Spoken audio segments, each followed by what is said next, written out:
You know, for decades, the idea of a safe and effective weight loss pill, well, it's been the holy grail of medicine, right? A simple solution to a super complex problem. But the path to get there has been, frankly, littered with dangerous side effects and some pretty spectacular failures.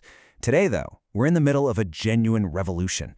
But to really understand where we're going, we first have to look back at the dangerous road that got us here. I mean, you see the headlines. They're buzzing about these new, seemingly miraculous drugs. But given the history, you have to ask, are these new medications truly different? Have we actually learned from the mistakes of the past? Or are we maybe just repeating them with shinier new science? That's really the core question we're digging into today. Okay, so before we even get to the pills, the injections, all of that stuff, we have to start with the disease itself. Because to truly grasp this revolution, you need to know that our entire understanding of obesity has been completely turned on its head. So here's the absolute crucial point, the thing you have to get. Obesity is not a moral failing. It's not about a lack of willpower. It's a complex, chronic condition. Our bodies have these incredibly powerful, deeply ingrained systems, neurohormonal pathways, that are designed to keep our weight stable. Think of it like a thermostat. So when you try to lose weight, you're not just fighting cravings, you are literally fighting your own biology, which is actively trying to pull you right back where you started. And look, this isn't some niche problem. We're talking about a global health crisis. Today, over 1 billion people around the world are living with obesity, and that sheer scale is exactly what makes the search for effective treatments so incredibly urgent. All right, to really appreciate how big a deal today's drugs are, we have to take a trip back in time and confront some of the ghosts that haunt this field of medicine, starting with probably the most infamous one of all. So in the 90s, this one drug combination just exploded onto the scene. It was called fen-phen. And for a minute there, it really seemed like the answer. It became this massive cultural phenomenon. But its rise to fame was incredibly fast, and its fall was even faster and way more brutal. Just a few years after becoming a blockbuster, it was suddenly yanked from the market. So why?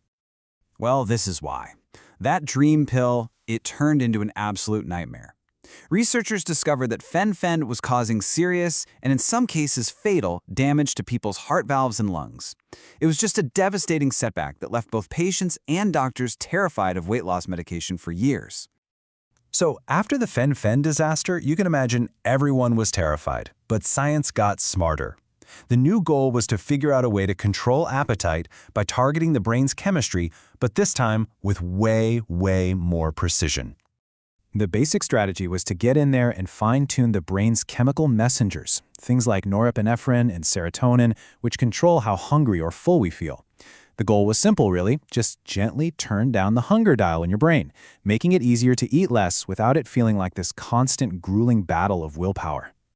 And out of this whole new strategy came a drug that honestly looked so promising, lorcaserin, which you might know by its brand name Belvic. It was really hailed as this major breakthrough in precision medicine, designed specifically to avoid all the horrible mistakes of the past. Okay, now this is where the science gets really cool and honestly, pretty clever. The big problem with fen-phen was that it was like a shotgun. It hit the wrong target, a receptor called 5-HT2B that's found on heart cells, and that's what caused the damage. Lorcaserin was engineered to be a sniper. It only targeted the 5-HT2C receptor, which is found almost exclusively in the brain, right where appetite is controlled. It was a brilliant design that, in theory, should have made it totally safe for the heart. It seemed perfect, right? And yet, in 2020, another bombshell dropped. Despite the elegant science, despite the initial FDA approval, lorcaserin was also pulled from the market. The seemingly perfect drug had a hidden and very dangerous flaw. And here's the thing. The problem wasn't the heart. That part worked. But the long-term safety trial that the FDA required, it uncovered something nobody saw coming, a small but statistically significant increase in several types of cancer.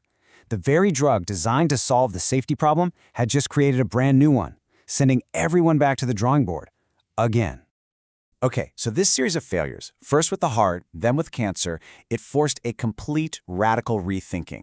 Scientists started asking, instead of trying to hack the super complex chemistry of the brain, what if we could work with the body's own natural systems? And that led to an entirely new hormonal approach. And that brings us to the GLP-1 receptor agonists. Now this is a whole different ballgame. We're not trying to manipulate brain chemistry anymore. These drugs actually mimic a hormone called GLP-1 that our own intestines release when we eat. So essentially, they hijack a natural signal your body already uses to say, hey, we're full now, stop eating. And the way they work is it's a multi-pronged attack, really.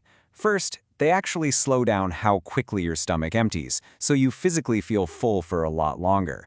They also send signals directly to the brain's hunger centers, reinforcing that feeling of being satisfied.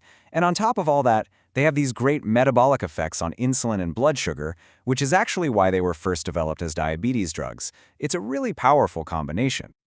So this new hormonal approach has just completely rewritten the rules of the game. It's led to the incredibly powerful drugs we're hearing so much about today. But even in this new era, it turns out not all medications are created equal.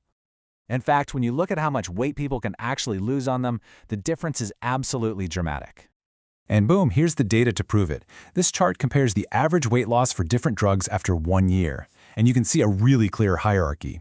While some of the older combination pills are still pretty effective, that GLP-1 agonist, semaglutide, is just in a league of its own, delivering almost 14% average weight loss. I mean, that's a number that was basically unthinkable a decade ago. So what we're left with today is a modern toolkit that is it's more diverse and way more powerful than anything we've ever had before. You've got these super effective injectable GLP-1s like Wegovy and Saxenda, but you also have effective oral options like Qsymia and Contrave. For the first time, there's a real choice for doctors and for patients. So after this long, really rocky road we've just walked through, it feels like the science has finally delivered. We have tools that are safer and so much more effective than anything that's come before. And that leaves us with one last massive question for the future.